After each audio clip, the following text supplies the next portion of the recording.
good afternoon. Well, actually, it's still the morning. So good morning, Google I/O live stream viewers. Welcome. I'm Natalie Villalobos, Women in Technology Advocate here at Google, and I'm sitting with Aheri Stanford-Asiyo. She is an incredible woman who has recently been working with the Hack for Congress competition to solve for amazing things in the world. Welcome, Aheri. Thank you so much for having me. So how did you get started? Actually, tell me a little bit about your background. You have a fascinating background. Well, I agree. It's not entirely common. I was actually recruited by the federal government when I was back in 2005. They were hiring for security professionals, and I had an international studies degree, was teachable, and passed a number of intelligence and writing and Did you have physical tests. stamina tests as well? So that would be that's like, we'll get into that really later. Okay. But I just don't know if Hollywood is depicting it. In my mind, you're like running miles with bricks and. You've totally got to go through the clearance process Okay. before they even get you physically, out ready. there. Okay. But in my case, they went, hey, she's trainable, she's teachable, and we need some people to train up as security professionals. So I took a role fresh out of college and really just learned how to protect people, facilities, and information, and that involved a lot of really cool technology. And what three-letter agency was this again? So I was hired by the CIA. CIA. Yes. A lot of people go, oh, is that NSA? Very hot topic. There's a lot of acronyms. So, Yes. so when you bring this up, what do people do? Do they usually shrink away? Do they lean in? Do they want to know classified secrets and you just got to like shut them down? Wow. So, as a security officer, I am very attentive to other folks' reactions to this. Frankly, we live in a world now where it's, people are really becoming very, very sensitized to issues of, government, surveillance and Big Brother thoughts.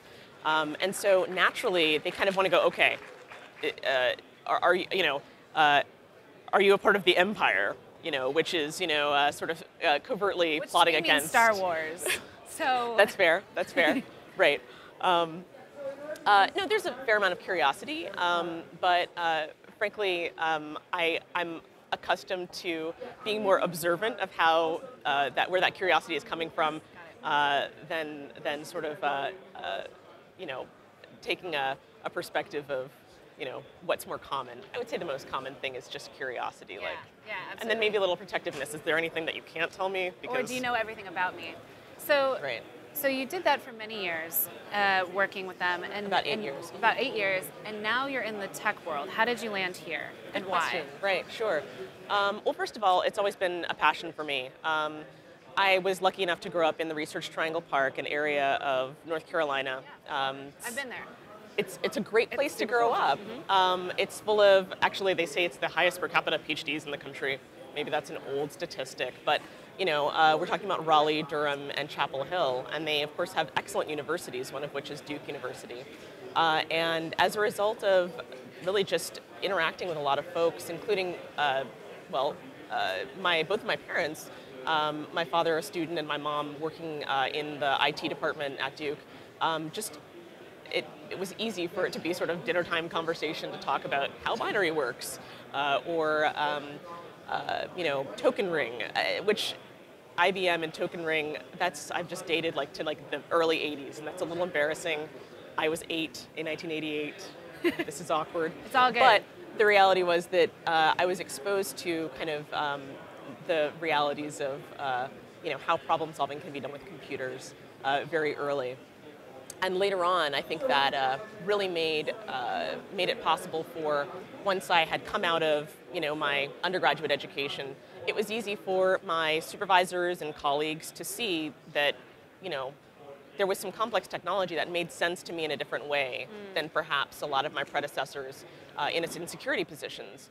So that really kind of, I think, led them to shift me over to some more supporting more advanced So it's work. cool. So you had mentors or people who saw that in you and wanted to give you more. I think it's a success problem to take on more responsibility, right? That's always true. That's always true. And it's natural for employers to want to push you to be of the highest use and value. Right. Yeah. And so the Hack for Congress competition, you were saying it was your first competition and the foray into the tech industry. That's correct. How did it go, and what were you solving for? So it was a wonderful event. This was over 2 days, over a weekend in March of this year, and the first thing that I think of is kind of the crowd that convened there. We're not talking about folks who were sort of independently coming up with how they wanted to build something and then coming and sort of presenting these as solutions. These were folks who are committed to civic tech, people who recognize that our government lacks efficiencies, and that there are civil servants who want to do the right thing, and yet may not have the ability to do that, or are barraged with information. And that goes all the way up the line, from congressional staffers who are running around trying to assist people, representatives themselves. Darrell Issa was a huge proponent for Hack for Congress, and he was very frank about the big problem, which is there's stuff that human beings miss. And yes, I'm a congressman, but guess what? I need regular folks' help to see where attention needs to be put. Yep. So convening a group of people who, kind of have their antennas up about these realities, really meant that we ended up kind of hacking some cool ideas. Is there anything you can share about what you successfully found in these projects? Of course. So the team that I ended up on really hyper-focused on the issue of campaign finance reform. Now, that is really a behemoth issue. It's really and one that is not something that could be solved in a weekend, so to speak.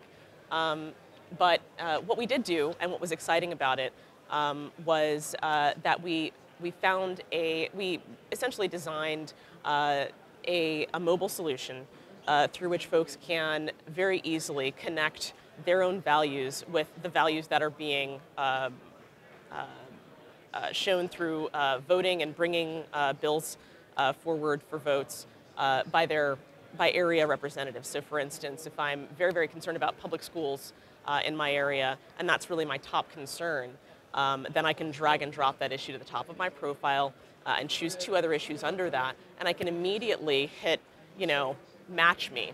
And through some very interesting recommendation engines, can see representatives who match that profile through their voting history, through some of the Sunshine APIs that have been invented just by some of the nonprofits, especially in the DC area.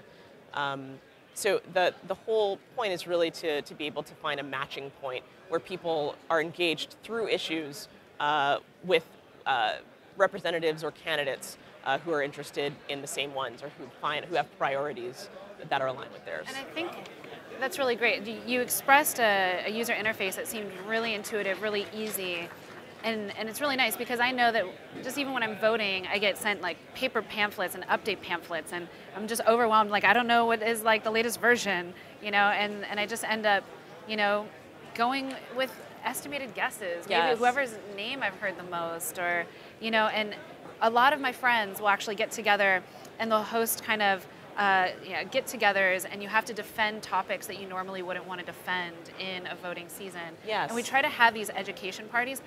Sometimes I just can't get to them. But so I love what you're doing is you're making this process more accessible to everyone in a way that we're all starting to come into, right? And having these mobile technologies.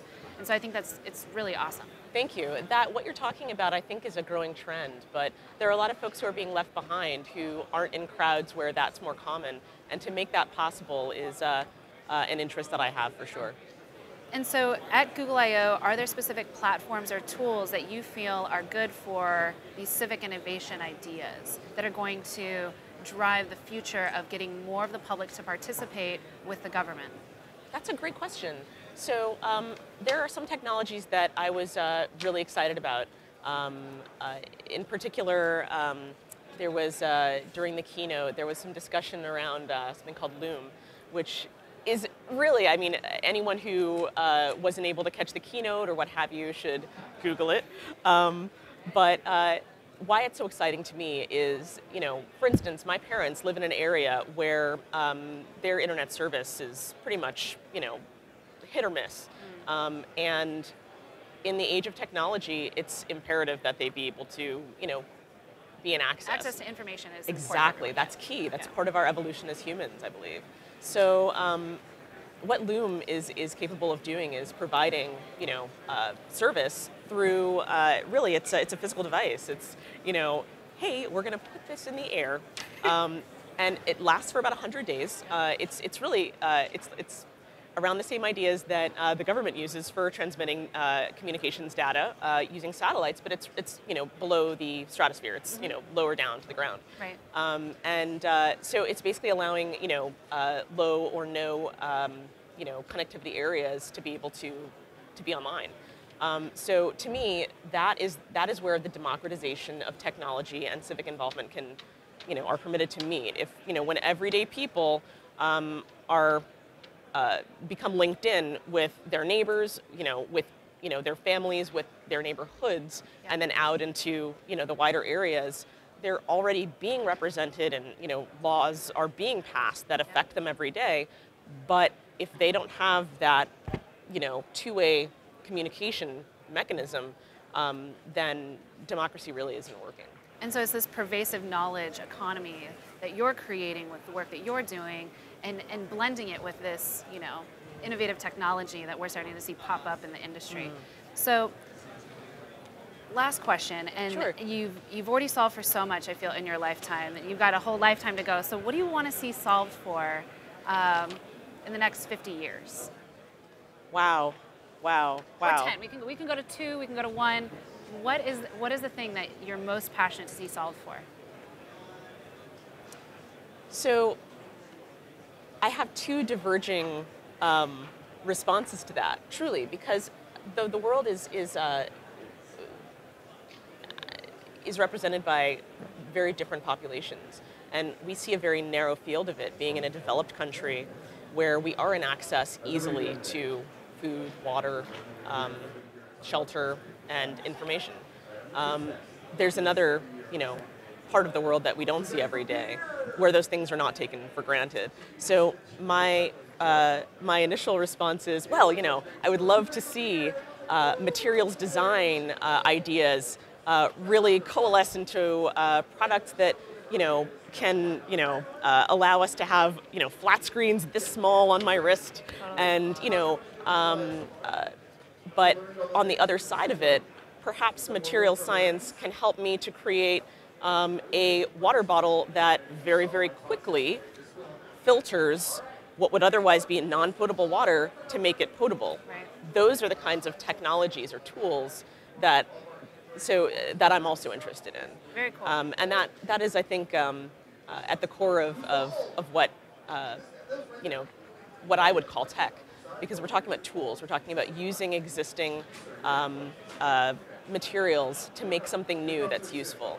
And that's really kind of the intersection of my interest in making things. Well, thank you so much for being with us today. Absolutely. It's been a pleasure getting to spend time with you. Absolutely. I'm certainly inspired by the work that you're doing. Thank you so much for having me. Please come back again to I/O next year, and perhaps you'll be on the stage talking to us about what you've created. You're so kind. Thank you so much. Thank you very Thanks. much.